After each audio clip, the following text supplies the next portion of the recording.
Hello and welcome to Cheating Wife Chronicles. I should have known. Looking back now, all the signs were there.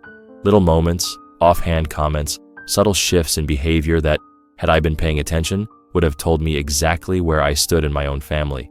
But I wasn't paying attention. I was too busy being the provider, the dependable one, the fool who thought love and sacrifice were enough to keep a family together. I was wrong. Let me introduce myself. My name is Malcolm. I'm 58 years old. And for the better part of my life, I did what a good husband and father was supposed to do. I worked hard. I built a life for my family. I provided, protected, and made sure they had more than I ever did growing up. I wasn't born into wealth. No silver spoon, no inheritance waiting for me at the end of some trust fund. I worked for everything. I started at a small accounting firm, climbing my way up the corporate ladder, while Deborah, my wife, stayed home to raise our daughter, Sophia. It was a role we both agreed on. She wanted to be there for Sophia full time, and I wanted to make sure they never had to worry about money. So I worked hard, late nights at the office, missed weekends, skipped vacations, all of it to make sure my family had the best. I bought us a comfortable house in Rosewood Heights, a quiet suburban neighborhood where kids rode their bikes down the street and families gathered for Sunday barbecues. I made sure Sophia went to the best private schools, paid for every extracurricular activity she wanted, and when the time came, I wrote the check for her entire college tuition, debt-free. No loans, just a father taking care of his daughter, and I never once asked for a thank you. You see, I never needed gratitude. That wasn't why I did it. I did it because they were my family, my wife, my daughter. They were my world. But somewhere along the way, something shifted. Maybe it was subtle at first, small moments I brushed off because surely my own wife and daughter wouldn't take me for granted, like the way Deborah started making financial decisions without me, small at first. An expensive piece of furniture here, a last-minute vacation there. Whenever I questioned it, she'd wave me off, saying, "You can afford it, Malcolm. Why are you making a big deal?" Or the way Sophia's gratitude became expectation. She never hesitated to ask for money, new clothes, trips with friends, an apartment in the city. But the words, "Thank you, Dad," became rare, almost non-existent. Then there was the wedding. When Sophia got engaged to Tyler, a corporate attorney from a well-off family, I was thrilled for her.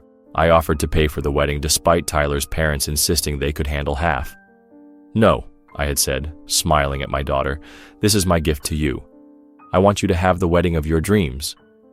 I should have seen it then, the shift in Sophia's expression, the way her eyes flickered toward her mother, as if silently confirming something between them. I should have paid attention when Deborah started making all the decisions without asking for my input, the venue, the guest list, the catering, all handled by them while I signed the checks like some faceless sponsor.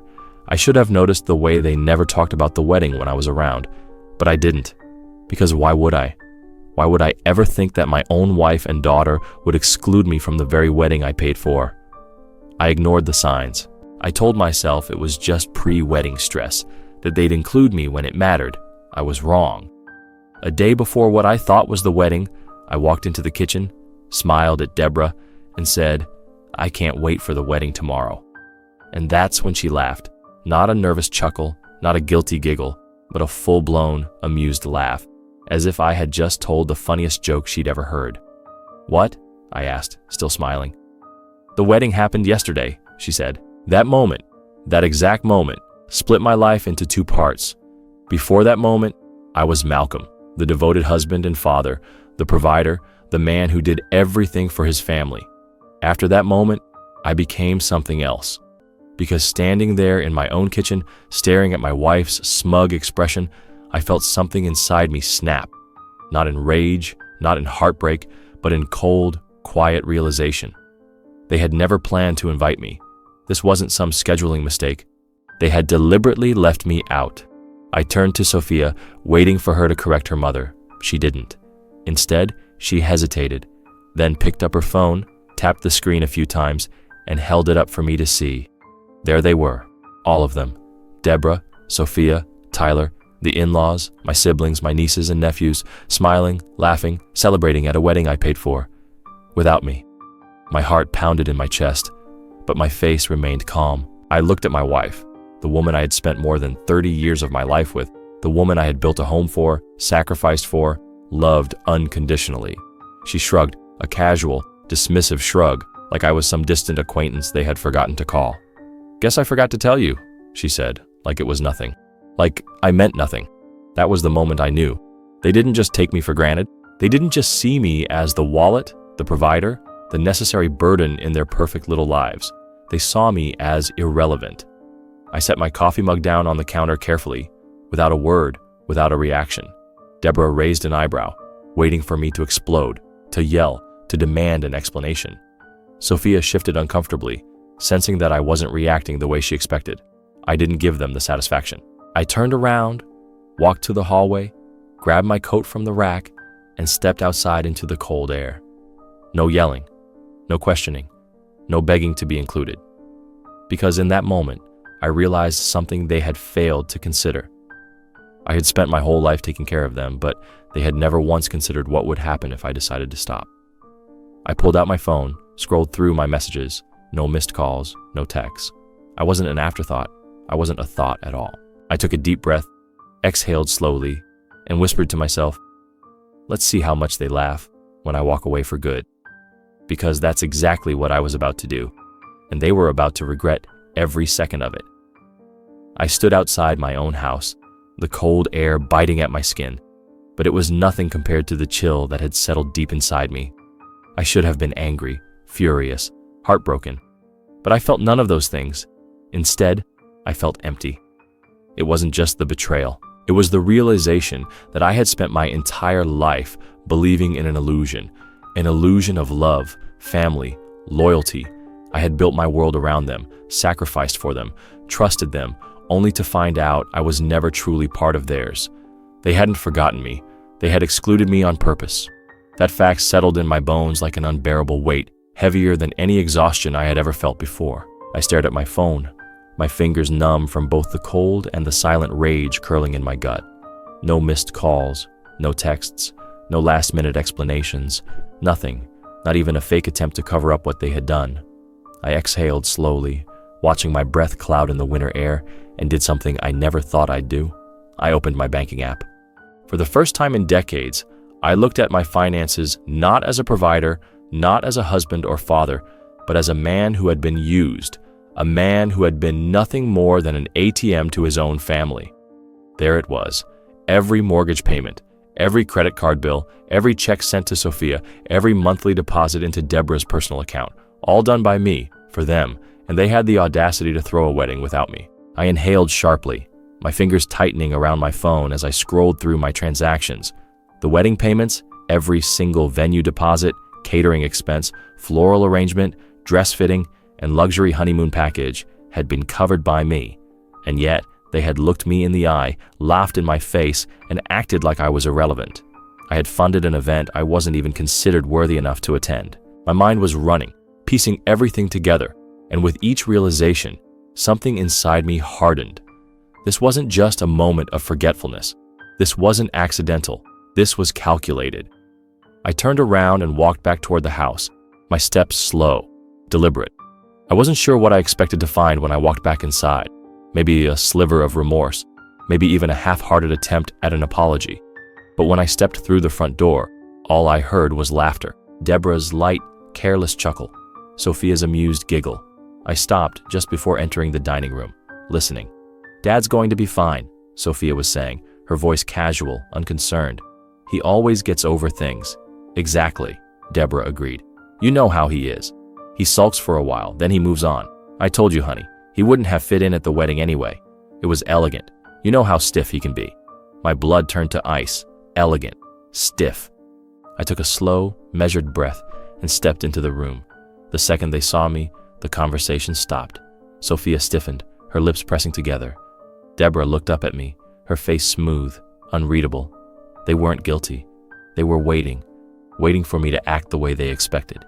Angry at first, but eventually forgiving, because that's what I had always done. I let things go. I kept the peace. I swallowed my hurt because I thought that's what family was supposed to do. Not this time. So I said, keeping my voice steady, "You threw a wedding without me." Sophia sighed, already tired of the conversation she had barely participated in. "Dad, please don't make this dramatic." I arched an eyebrow. Dramatic? I wasn't even invited to my own daughter's wedding. "It wasn't like that," Deborah cut in smoothly. "No," I interrupted, my voice dangerously calm. You didn't forget. You decided I didn't belong. No one spoke. I looked at Sophia. Do you have any idea what you've done? I asked. She shrugged. Dad, you're acting like we abandoned you. It was just a wedding. I'm still your daughter. You're still my father. Nothing changes. Nothing changes. I let those words sink in, the sheer audacity of them. They had excluded me, mocked me behind my back, used me, and still expected me to continue providing for them as if nothing had happened. I was done. Completely, entirely done. Right, I said softly, stepping back from the table. Nothing changes. They didn't notice the shift in my tone. They didn't realize I had just made the biggest decision of my life. Deborah took a sip of her wine. Malcolm, don't be childish. You're making a big deal out of nothing. A big deal out of nothing, I repeated. Sophia rolled her eyes. Dad, come on. We had limited seats, and Mom thought, I repeated. So you had no say in your own wedding guest list? Sophia hesitated.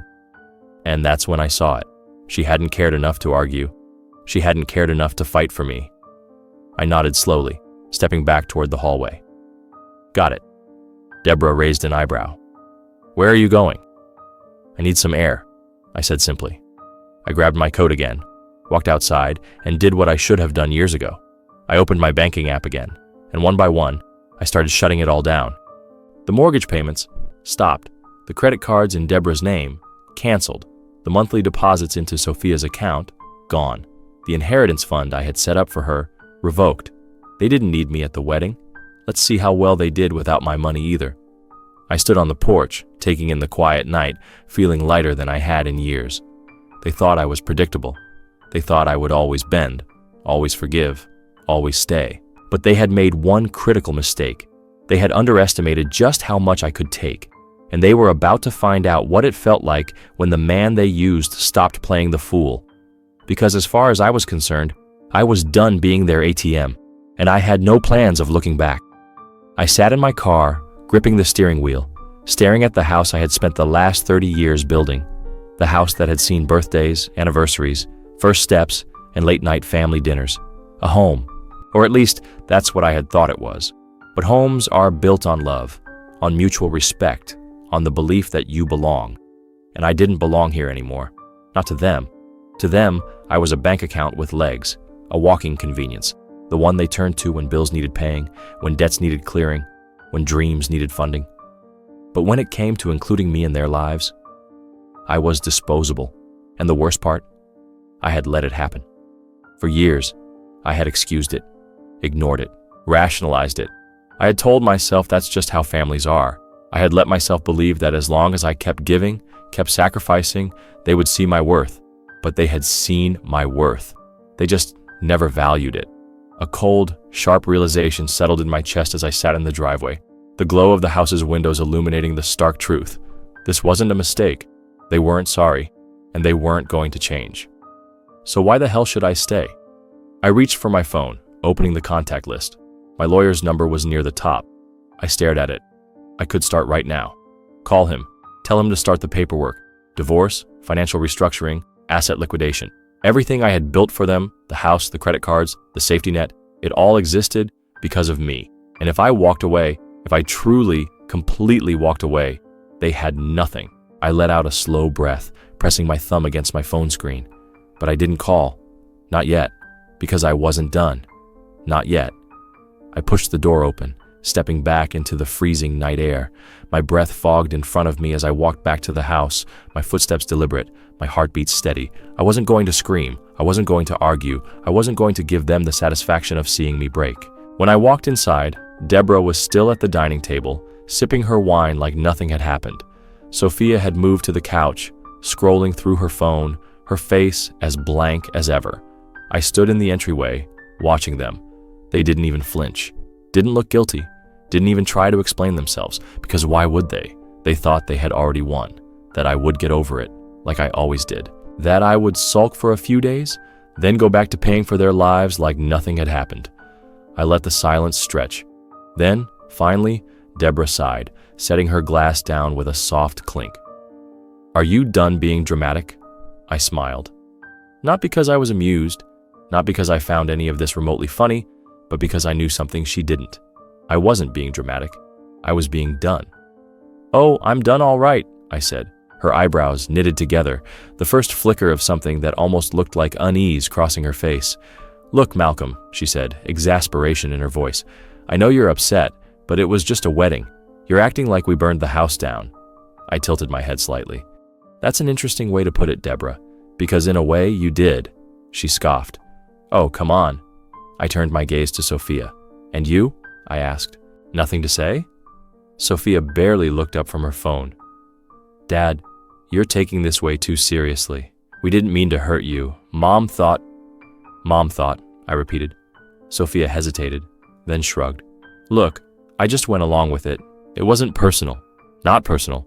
My own daughter had chosen to go along with excluding me from her wedding, had smiled for the cameras, danced under the lights, toasted to her new life, while knowing I was sitting at home, thinking I still had a place in her world. And it wasn't personal. I felt something deep inside me go quiet, numb. "All right," I said simply. Deborah frowned. "All right? That's it?" "That's it." I turned, walked down the hall, and into our bedroom.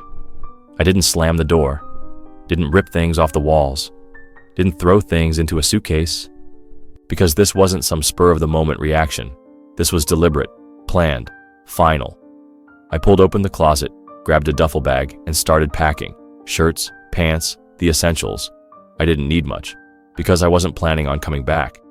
Behind me, I heard Deborah's voice float in from the hallway. "Oh, stop it, Malcolm. You're not leaving. Where would you even go?" I zipped up the bag, swung it over my shoulder, and stepped into the doorway. "I don't know," I said honestly, "but wherever it is, it'll be better than here." For the first time that night, I saw it, the first real flicker of fear in her eyes, because she hadn't expected this. She had expected resistance, expected anger, expected me to throw a fit, but eventually stay. She hadn't expected me to walk away. I brushed past her, feeling the weight lift off my chest with every step I took toward the front door. "Malcolm," she called, sharper now, "you're being ridiculous." I didn't respond. I didn't even look back. I just walked, one step after another, until I reached the front door. I wrapped my fingers around the handle and opened it. The cold air rushed in, cutting through the warmth of the house. Our house. No, not anymore. Not ours, not mine. Just theirs. And they could keep it, because I was done. Completely, entirely done. I stepped out, letting the door shut behind me with a soft click. And I didn't look back. Not once. Not when my phone started buzzing in my pocket. Not when Deborah called my name again, her voice edging toward something almost panicked. Not when I got into my car, started the engine, and pulled away from the house I had built with my own hands.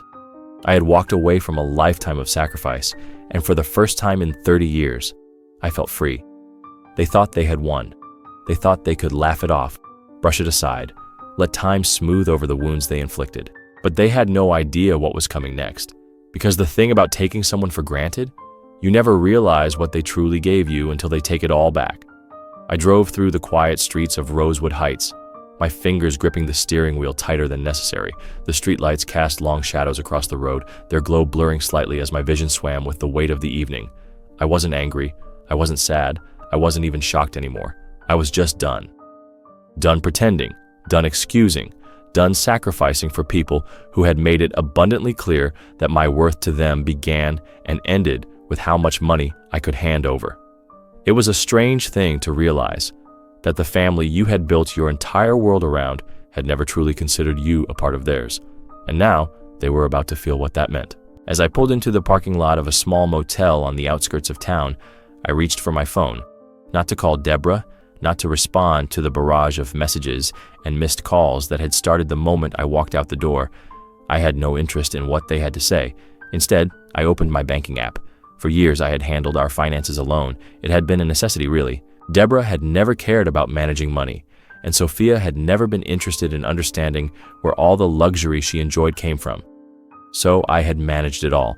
The mortgage, the credit cards, the savings accounts, the monthly deposits into Sophia's checking account, the household expenses. Deborah never even glanced at the medical insurance that covered not just my family, but her mother as well. I had funded their entire world, and they had laughed in my face. That ends tonight. With a few taps, I froze the joint account Deborah had access to. Her credit cards? Canceled. The mortgage auto payments? Stopped. The monthly allowance Sophia received like clockwork? Gone. I moved my personal savings into a new, separate account, one with only my name on it. I wasn't a fool. I knew Deborah would see the changes soon. She'd call the bank, try to override the restrictions, throw a fit when she realized that for the first time in her life, she had no control over me. And then she'd panic. And that's what I was waiting for. I set the phone down, leaning back against the cheap motel headboard, staring at the ceiling. For the first time in my life, I felt light. I had spent decades giving. Tonight, for the first time ever, I had taken back, and they were about to realize just how much I had given them. The first signs of desperation. I woke up to 26 missed calls. I let them sit there, untouched, as I went about my morning. By the time I had showered, grabbed coffee from the lobby, and stepped outside into the crisp morning air, the messages had started rolling in. First, Deborah. Malcolm, what the hell is going on? My card just got declined at the store. Did you forget to pay the mortgage? I just got an email about a late fee. Call me now. Okay, this isn't funny. My accounts are frozen. I can't access anything. Fix this. Then, Sophia. Dad, my card isn't working. Did something happen with the bank? Dad, answer me. Mom's freaking out. Okay, seriously, what's going on? I have bills to pay. Are you mad about the wedding? Come on, Dad. It wasn't personal. You're making a huge deal out of nothing. Oh, there it was. The entitlement, the casual dismissal, the assumption that I would cave. They still didn't get it.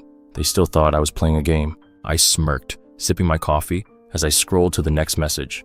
Deborah, again. Malcolm, you are acting childish. You can't just cut us off like this. We are your family. There it was, the family. I exhaled slowly, setting the phone down. They weren't worried about me. They weren't calling because they had realized their mistake. They were panicking because they had just lost their safety net, and they had no idea what to do. The first phone call. It didn't take long. By noon, my phone was ringing again. I let it go to voicemail the first 2 times, but by the third, I was curious. I answered, Malcolm? Deborah's voice was shrill, breathless. I could hear noise in the background, probably the bank. Morning, Deborah, I said calmly, sipping my coffee. There was a pause. She hadn't expected me to sound so at ease. What the hell is going on? She snapped. Why can't I access our accounts? Why is everything frozen? I hummed. Huh, that's weird. Malcolm, this isn't funny. Who said I was joking? Silence. Then quieter, more controlled.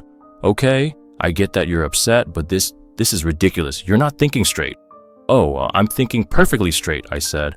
Probably for the first time in years. Another pause, then a scoff. So what, you're punishing us? That's what this is? No, Deborah, I said, my voice steady. This isn't punishment. This is me resigning. Resigning? She repeated. From my role as your personal bank. A sharp inhale, then anger. You can't just walk away from your responsibilities, Malcolm. I laughed. Actually laughed. Responsibilities? I echoed. You mean like the responsibility of paying for a wedding I wasn't even invited to? More silence. She had no response for that. And that silence, that was the moment I knew I had won. I didn't need to explain myself. Didn't need to argue. Didn't need to yell. They had played their hand, and now they were watching everything crumble. The aftermath. By the end of the week, Deborah had maxed out every credit card she still had access to. The mortgage was officially 2 weeks late.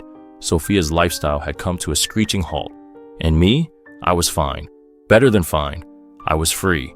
I hadn't realized just how much weight I had been carrying until I set it all down. They had spent years using me, draining me, expecting me to keep giving without hesitation. They thought I was predictable. They thought I would always come back. But they had made one critical mistake. They had forced me to see the truth. And once I had seen it, there was no going back. So as I sat in my rented apartment, staring at the new life unfolding in front of me, I smiled. Because this wasn't the end of the story. No, this was just the beginning of their regret. And for the first time in my life, I wasn't the one who had to fix it. The thing about people who take you for granted. The thing about people who take you for granted is that they never see the consequences coming. They assume you'll always be there, waiting, ready, willing to forgive, to fix things, to continue playing your role. And for years, I had been the provider, the problem solver, the man who always came through. But when I walked away, when I stopped playing their game, that's when the real panic set in. Because for the first time in their lives, they had to fend for themselves, and they were not prepared. The first few days, At first, they thought it was a mistake. Deborah must have assumed it was a temporary inconvenience, a bank issue, a technical glitch. Sophia probably thought I was just sulking, that I'd cool off in a day or two and everything would go back to normal. But by the third day, reality had started to sink in. Deborah's credit cards were still declined. The mortgage payment hadn't gone through. Sophia's account was still empty, and their safety net was gone permanently. I hadn't just stopped helping. I had shut down their entire financial world, and now they were desperate. The flood of messages. By the fourth day, my phone was blowing up. Deborah was alternating between angry demands and pathetic pleas. Malcolm, what the hell is going on? I just got an overdraft notice. Fix this. I can't access any of our savings. What did you do? This is insane. You can't just leave me like this. We have bills. I don't know what's gotten into you, but we need to talk. Please, Malcolm, just call me. Then there was Sophia. At first, she tried to be casual. Hey, Dad, so I think something's wrong with my bank account. Can you check? Maybe there was an error. Then frustration. Dad, I have rent due. I need that money. Are you seriously ignoring me? Oh my God, Dad, this is childish. Just fix it already. And then panic. Dad, please, I don't have enough to cover my bills this month. Just send it this one time, and I swear I'll never ask again. I read the messages slowly, sipping my coffee, feeling nothing. No guilt, no hesitation, just satisfaction. Because this was them finally understanding what I had known for years. I was never appreciated, only expected. And they were finally feeling what it was like to be on their own. The calls start coming. By the fifth day, the messages weren't enough. Now, they were calling nonstop. The first call came from Deborah. I let it go to voicemail. The second came 2 minutes later. Ignored, then Sophia, rejected, then Deborah again. Pick up the damn phone, Malcolm. I let them stew in their panic. By nightfall, the calls had slowed, but the voicemails had piled up. I played one just to hear how desperate they were getting. Deborah's voice came through the speaker, tightly controlled but laced with frustration. Malcolm, this isn't funny. You need to fix this right now. I can't even buy groceries. My cards are all declined. What are you trying to prove? I smirked. I get that you're mad about the wedding, she continued, her voice soothing now, manipulative. But this is cruel, Malcolm. You're punishing your own family, your own daughter. Do you really want to be that man? There it was, the guilt trip, the attempt to make me feel like the villain. I deleted the voicemail because I wasn't falling for it. Not this time.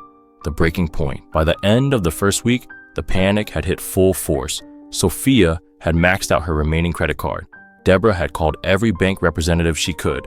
They had reached out to relatives, trying to borrow money, and when that didn't work, they started to crack. That night, my phone rang again. I glanced at the screen. Deborah.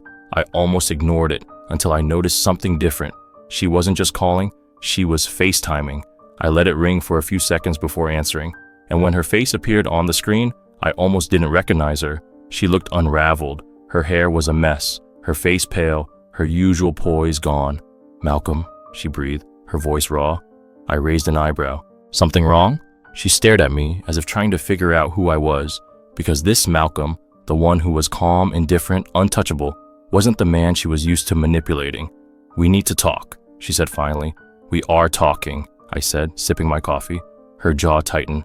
Malcolm, I don't have time for this. We can't keep living like this. The bank won't reverse the freezes. The house payment is due in a few days. Sophia is panicking. And Deborah blinked. And what does that have to do with me? Her mouth opened, then shut, because she didn't have an answer. For decades, I had been the fixer, the one who made things right. Now, I wasn't lifting a damn finger. Malcolm, she tried again. I know we hurt you. I know you're upset. But this isn't just about us. This is about our family. Family, I echoed. She nodded quickly, hope sparking in her eyes. Yes, family. We need to work this out. You need to come home. I let out a small laugh, shaking my head. Deborah, let me ask you something. She hesitated. What? I leaned forward, my expression turning cold. Did I look like family when you threw a wedding? Without me? Silence. Complete, utter silence.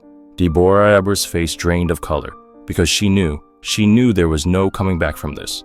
Good night, Deborah, I said calmly, and then I ended the call. The final realization?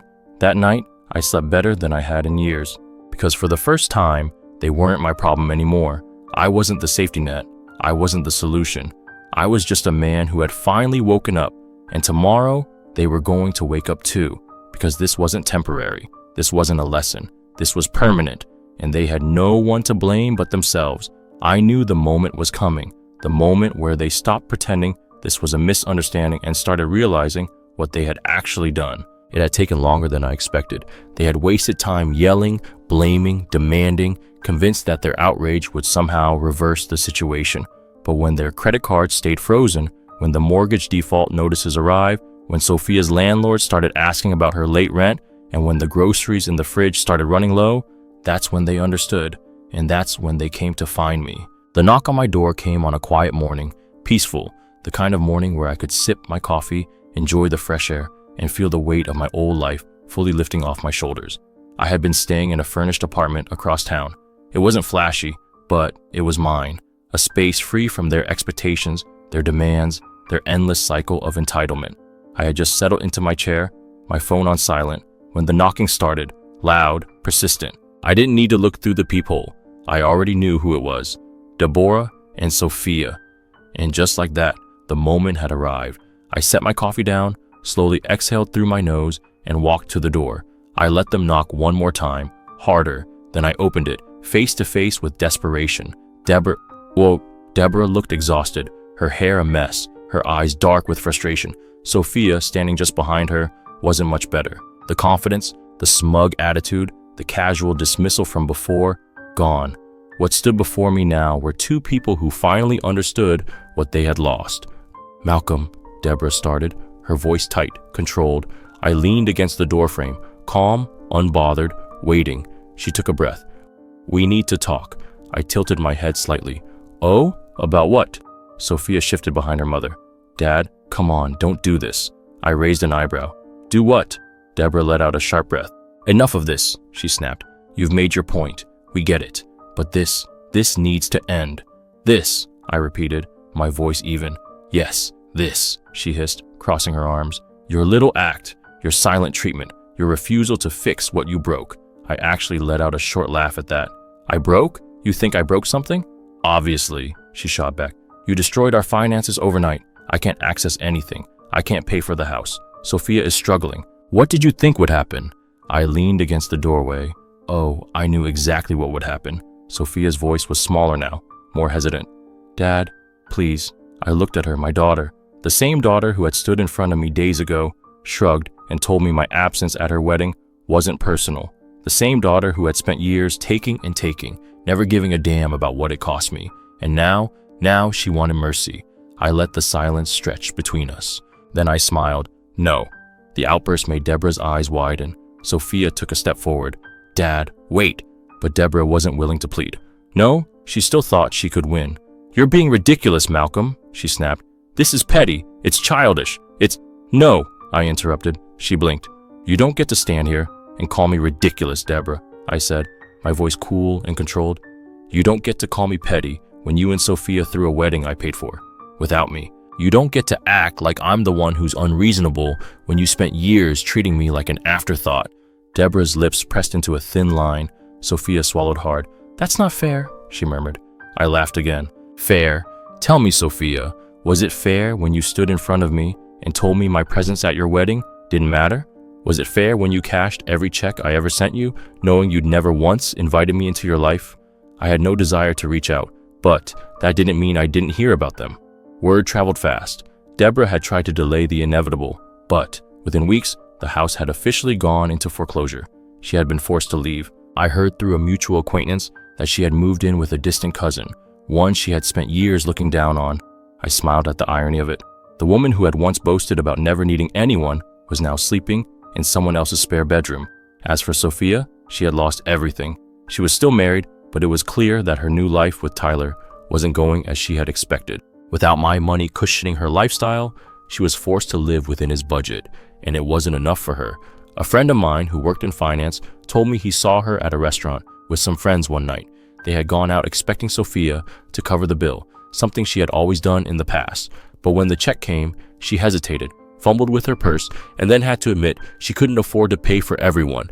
I could only imagine the humiliation. And the best part? She did it to herself.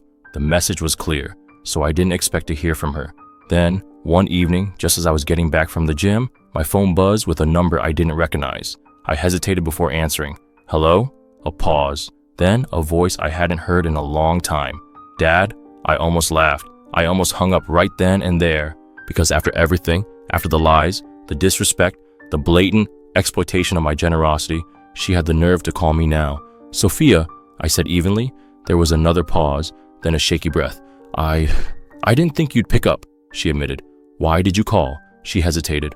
I don't know. That wasn't the truth. She knew exactly why she had called. She just wasn't ready to say it. How's Tyler? I asked casually, taking a sip of water.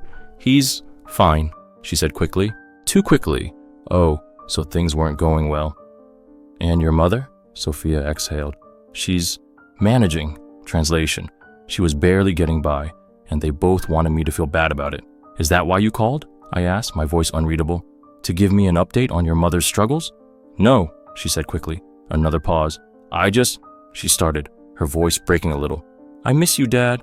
I let those words sit in the air. For years, I had waited to hear them. I had waited for her to show some kind of remorse, some kind of understanding. But now, I wasn't sure if I even cared anymore. You miss me, I repeated, not letting my tone reveal anything. Yes, she whispered. Or do you miss what I used to do for you? Silence. And that was my answer. She wasn't calling because she missed me. She was calling because she missed the comfort of having me take care of everything. Dad, please, she said after a moment, her voice small. I don't want things to be like this. Can't we just talk? I smiled slightly. We are talking, Sophia. She exhaled sharply. You know what I mean. I did, but I wasn't interested. I spent years talking, I said, years trying to be part of your life, years giving and giving, waiting for the day you'd see me as more than a bank account. She didn't say anything. And you never did, I continued, not until it was too late. Another pause. So that's it? She asked finally.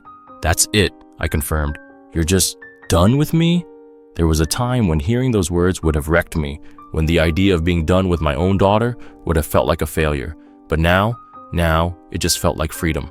I didn't walk away from you, Sophia, I said calmly. You walked away from me. You and your mother both. Silence. And I finally just stopped chasing you. Another long pause. Then finally, she broke. I'm sorry. It was the first real apology she had ever given me, and maybe in another lifetime it would have meant something. But not now, not anymore, I sighed. Take care of yourself, Sophia. And before she could say anything else, I hung up, closing the chapter. I sat in silence for a long time after that call, not because I was sad, not because I regretted anything, but because I knew, truly knew, that I was done. She had apologized, but I had moved on, and I wasn't interested in reopening a door that should have been shut years ago. So I turned my phone on silent, poured myself a drink, and stepped onto my balcony. The night was calm. My life was finally my own, and for the first time in 30 years, I was at peace.